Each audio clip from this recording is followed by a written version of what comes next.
Hi అండి. నమస్తే. Welcome to అమ్మాయి లోకం. అందరూ ఎలా ఉన్నారు? నేనైతే చాలా బాగున్నాను. మీరందరూ కూడా బాగుండాలని మనస్ఫూర్తిగా కోరుకుంటున్నాను. ఇవాళ మన రెసిపీ వచ్చేసి గోధుమ పిండితో కారం అట్లనమాట. చాలా టేస్టీగా ఉంటాయి. ఎలా చేయాలో చూద్దాం. స్కిప్ చేయకుండా చూడండి. ఫస్ట్ మిక్సింగ్ బౌల్‌లో ఒక కప్పు గోధుమ పిండి, ఒక టేబుల్ స్పూన్ బియ్యం పిండి, ఒక టేబుల్ స్పూన్ వచ్చి బన్సీ రవ్వ అంటాం కదా! సన్నగా ఉంటుందండి గోధుమ రవ్వ అది తీసుకుందాము.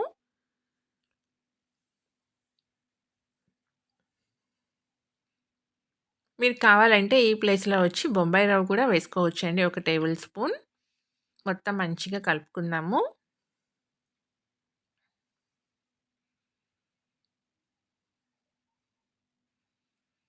ఇప్పుడు సరిపడినన్ని నీళ్లు పోసుకుంటా దీన్ని కలుపుకుందామండి. ఒక కప్ అయితే నీళ్లు పట్టినియి. ఒకేసారి పోసుకోకుండా నీళ్లు కొంచెం కొంచెంగా పోసుకుంటా ఉండలు కానీ ఏమి లేకుండా కలుపుకుందామండి పిండి.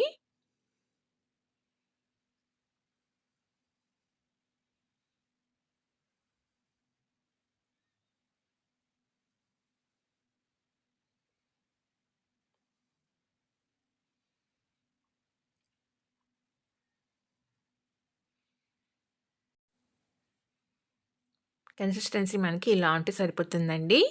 ఇంకింతకంటే పలుచగా చేసుకోవద్దు. నానేటప్పటికల్లా మనకి రవ్వ ఉంది కాబట్టి ఇంకొంచెం గట్టిపడుతుందండి.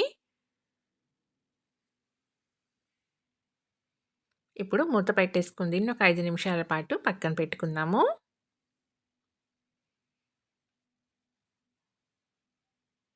ఈలోగా మిక్సీ జార్ తీసుకొని ఒక 6, 7 వెల్లుల్లి రెబ్బలు, ఒక చిన్న అల్లం ముక్క, కొంచెం కరివేపాకు,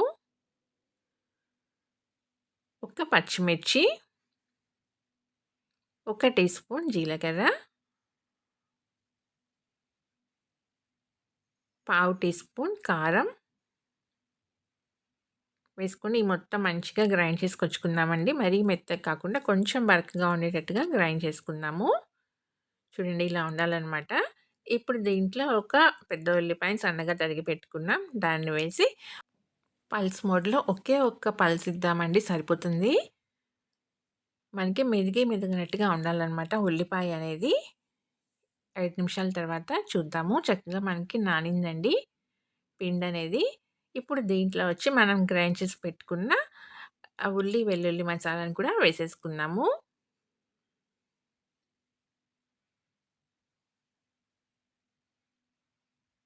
రుచికి సరిపడినంత ఉప్పు, కొంచెం పసుపు, కొంచెం ఇంగువ.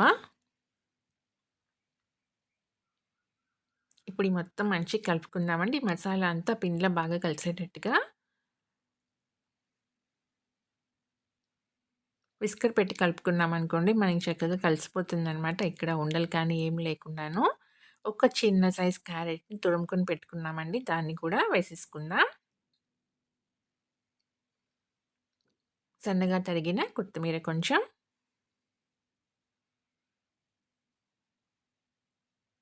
ఇప్పుడు ఈ మొత్తం మంచిగా కలిపేసుకుందామండి.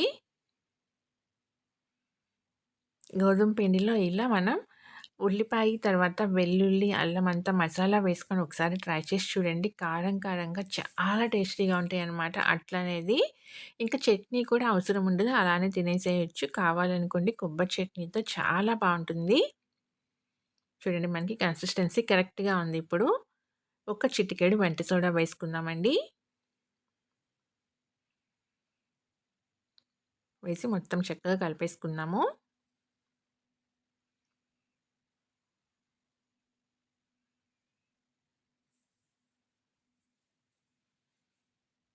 ఇప్పుడు కడాయి పెట్టుకొని ఒక టేబుల్ స్పూన్ నూనె వేసుకున్నామండి. కొంచెం ఆవాలు,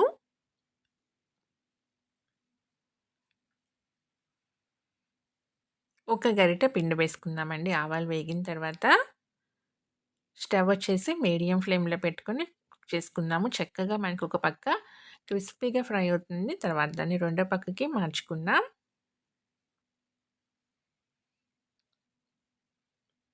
ఒక పక్క వేగిందండి. రెండో పక్కకి మార్చుకుందాం.